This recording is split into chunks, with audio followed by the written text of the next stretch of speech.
அன்புள்ள ஆண்டவரே, மீண்டும் உம்முடைய பரிசுத்த நாமத்தின் ஆசீர்வாதத்தோடு இந்த நாளின் காலையின் விடியலை காண்பதற்கு எங்களுக்கு கிருபை கொடுத்தீர். நன்றி ஆண்டவரே.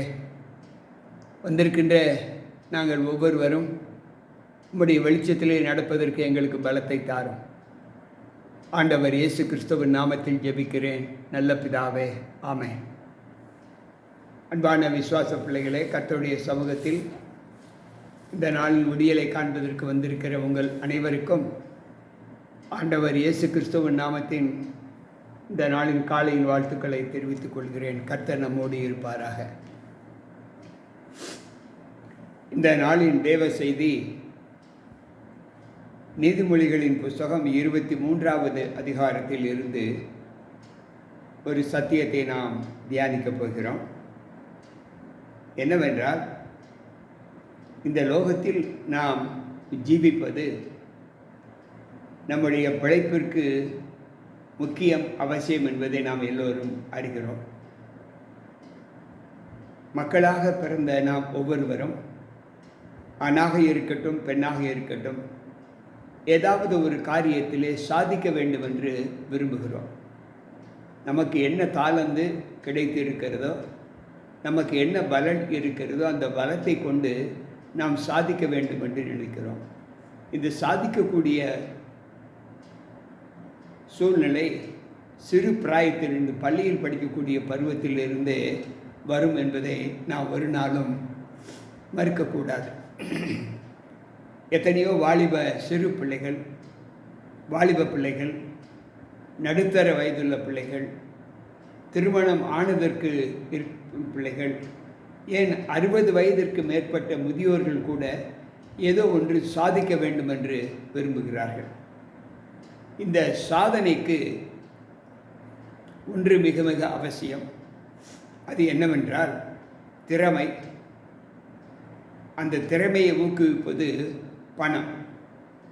இவை இரண்டும் ஒரு மனிதனுக்கு வேண்டும். ஆனால் பணம்தான் வாழ்க்கை என்று அநேகர் நினைப்பதை நாம் பார்க்கிறோம். பணம் வாழ்க்கைக்கு உதவக்கூடியது தான். ஏனென்றால் பிரசங்கி 10:19 சொல்லுகிறது, பணம் எல்லாவற்றிற்கும் உதவும் என்று சொல்லப்பட்டு இருக்கிறது. பணம் உண்மைதான், வேண்டுவது தான். ஆனால் அந்த பணம்தான் எல்லாம் என்று நினைப்பது தவறு. சிலர் இந்த பணம்தான் முக்கியம் என்று நினைத்து தங்கள் குடும்பங்களை விட்டு, தங்கள் உறவுகளை விட்டு வெகு தூரம் சென்று தங்களுடைய வாழ்க்கையை நடத்துவதை நாம் பார்க்கிறோம்.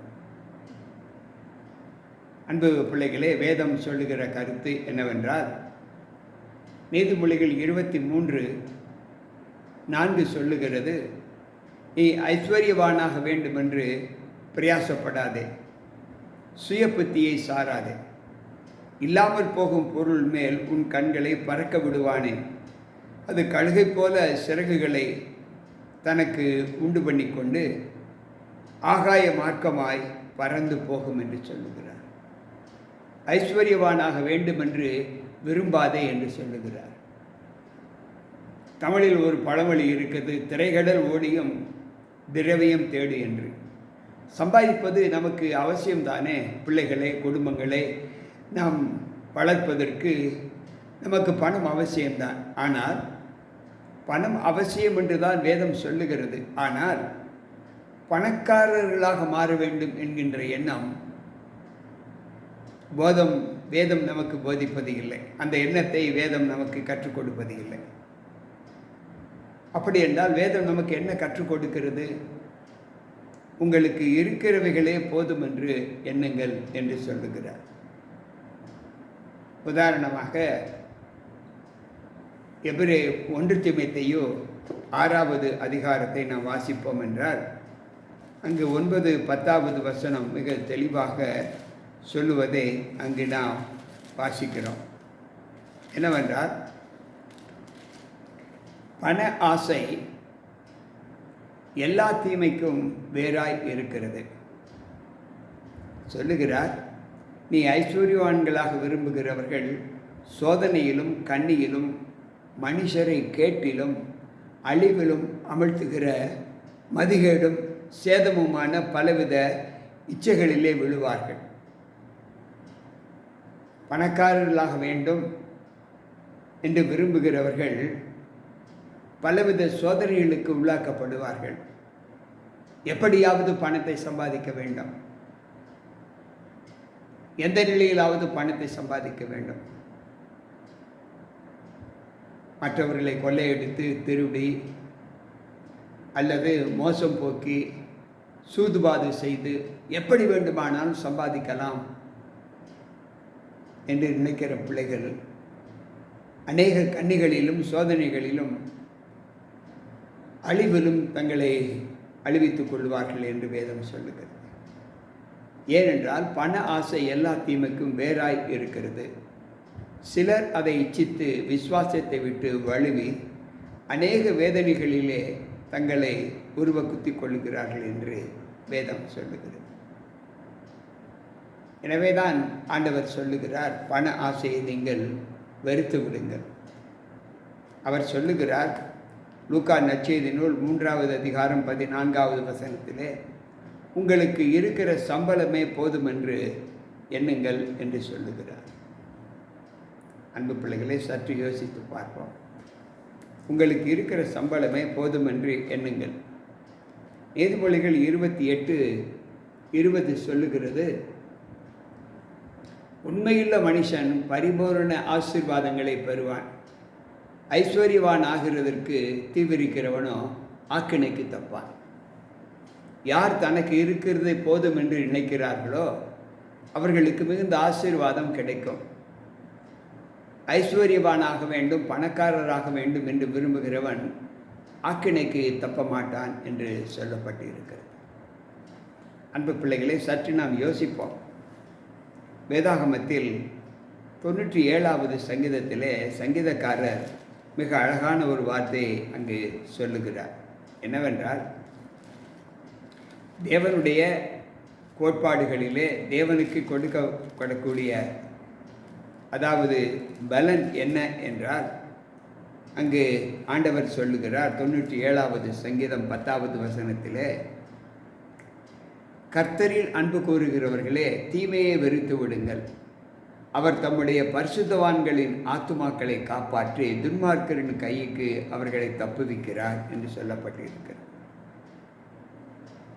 இன்றைக்கு நம்முடைய வாழ்க்கையில் நாம் பணத்தை நோக்கி பிரயாசப்படுகிற பிரயாசங்கள் நன்மைக்கு ஏதுவான வழிகளிலே இருந்தால் போதும்.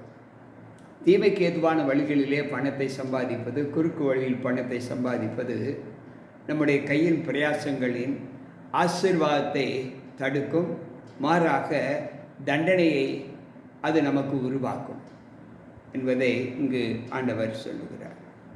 எனக்கு பிரியமான தேவ பிள்ளைகளே, வேதவசனம் சொல்லுகிற வார்த்தைகளை நாம் சற்று கவனித்து கேட்க வேண்டும். மத்தேயு 6வது அதிகாரம் 19வது வசனம் சொல்லுகிறது, நீங்கள் பூலோகத்திலே பொருள்களை சேர்த்து வைத்தால் அது கண்ணமிடுகிறவர்கள் உண்டு, அது அங்கு பூச்சிகள் அரித்து போகும். நீங்கள் பரலோகத்திலே உங்கள் பொக்கிஷங்களை சேர்த்து வையுங்கள் என்று சொல்லுகிறார். இன்றைக்கு இந்த அனுபவத்தை நம்ம எத்தனை பேர் பார்க்கிறோம்? எல்லோருமே, நமக்கு ஒரு குடும்பம் உண்டு, அந்த குடும்பத்தை நாம் நம்முடைய காலத்திற்கு முன்னே நிலைநிறுத்த வேண்டும் என்கின்ற எண்ணம் எல்லோருக்குமே, நல்லவர்களுக்கும் கெட்டவர்களுக்கும் உண்டு. ஆனால் நல்லவர்களுடைய யோசனை எப்படி இருக்கும் என்றால், எனக்கு இருக்கக்கூடிய இந்த வசதியிலே என்னுடைய பிள்ளைகளை நான் வளர்ப்பேன். அப்படி நினைக்கிற பிள்ளைகளுக்கு எளிமையை கற்றுக் கொடுப்பார்கள், அன்பை கற்றுக் கொடுப்பார்கள். ஆனால் துன்மார்க்கத்திலே இருக்கிற பிள்ளைகள் எப்படி வேண்டுமானாலும் நாம் வாழ வேண்டும், எனக்கு பணம் தான் முக்கியம் என்று நினைக்கிற பிள்ளைகள் தங்கள் பிள்ளைகளுக்கு ஒழுங்கை கற்றுக் கொடுக்க மாட்டார்கள். அந்த பெற்றோர்களுடைய பிள்ளைகளும் ஒழுங்கற்று தான் நடப்பார்கள் என்பதை நாம் உலகப்பூர்வமாக நாம் அறிகிறோம். ஆண்டவர் சொல்லுகிற வார்த்தை என்னவென்றால், எபிரேயர் 13வது அதிகாரத்தை நாம் வாசிக்கும்போது அங்கு ஆண்டவர் அங்கு ஒரு வார்த்தையை சொல்லுகிறார்.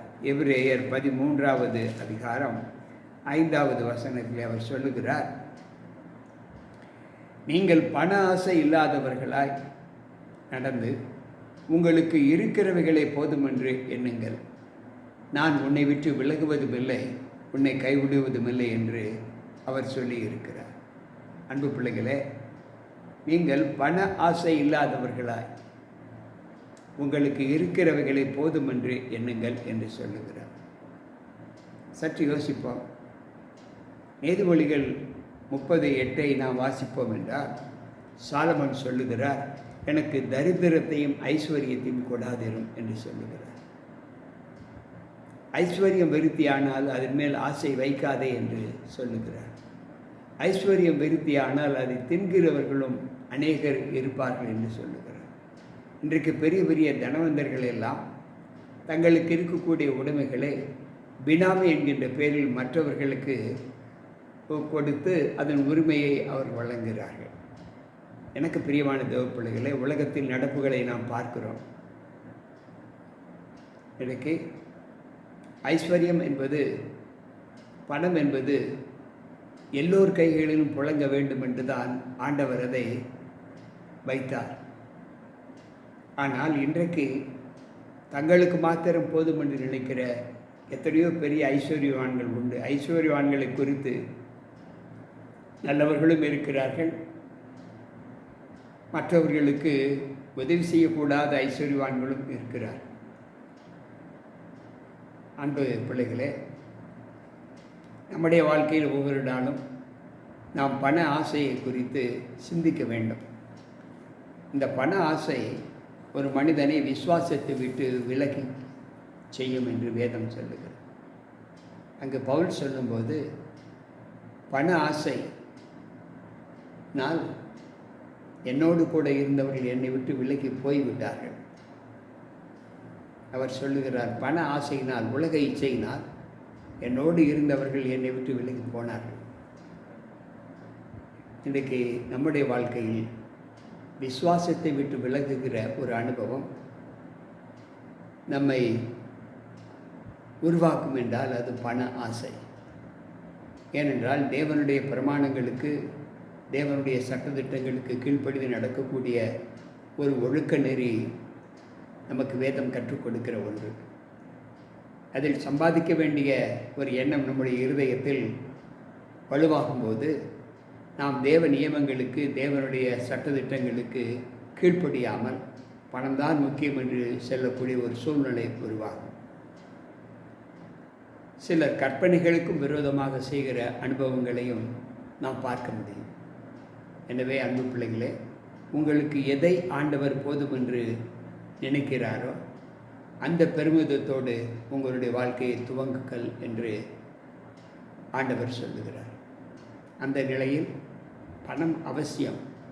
ஆனால் அந்த அவசியத்திலே நாம் நெறி தவறி செல்லக்கூடாது என்று ஆண்டவர் சொல்லுகிறார்.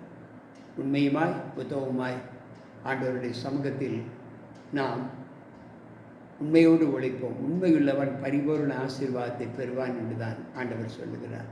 உன் கையின் பிரயாசங்களை நான் ஆசீர்வதிப்பேன் என்று ஆண்டவர் சொல்லுகிறார். நாம் எனக்கு பிரியமான தேவ பிள்ளைகளே, அந்த அனுபவத்திலே நாம் தேவனுக்குள் நம்மை ஒப்பு கொடுத்து நாம் உண்மையாய் நமக்கு இருக்கிறவைகள் போதும் என்ற பெருமையோடு நாம் நம்மை ஒப்பு கொடுப்போம், ஜெபிப்போம். அன்பு ஆண்டவரே, உம்முடைய வார்த்தைகளை கேட்கிற எங்கள் ஒவ்வொருவருக்குள்ளும் உம்முடைய கிருபை இருந்து, உம்முடைய வல்லமை இருந்து எங்களை பாதுகாத்துக் கொள்ளும். பண ஆசைகளே நாங்கள் விழுந்து போய் விடாதபடி எங்களை காத்து பலப்படுத்தும். மீட்பர் இயேசு கிறிஸ்துவின் நாமத்தில் ஜெபிக்கிறேன் நல்ல பிதாவே, ஆமென். அன்பானவர்களே, மீண்டும் நாளை சந்திப்போம். கர்த்தர் உங்களோடு இருப்பாராக. இந்த நாளை இனிதாக்குங்கள். உங்கள் போதகர் ஜி.கே. ராபர்ட்.